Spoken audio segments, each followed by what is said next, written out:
মাছ কি এখন পাইছেন? আমি প্রায় আধা ঘন্টা থেকে 1 ঘন্টা ধরে ঘুরে আইছি জমি থেকে, অন্য জায়গা থেকে।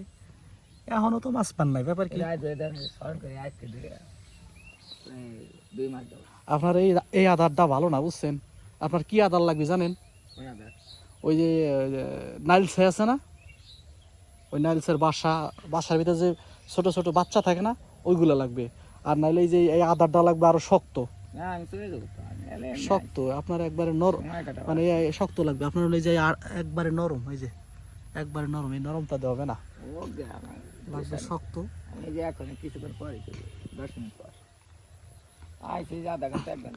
আমি আসলে দূরে দেখতেছিলাম যে কাকা মাছ ধরতেছে, তা আগ্রহ করে ওই জায়গাটা দেখবেন।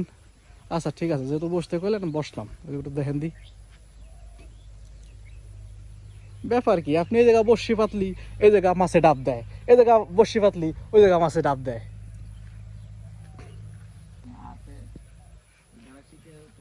মাছে ফাজলামি শুরু করছে। এই দেখেন চতুর্পাশেই এত সুন্দর সুন্দর ধান হয়েছে, প্রত্যেকটা জমিতেই মনে করেন যে একদম ধানে পরিপূর্ণ। এবং এবছর চিটার যে বিষয়টা আছে, চিটার দিক থেকে আল্লাহ রক্ষা করছে।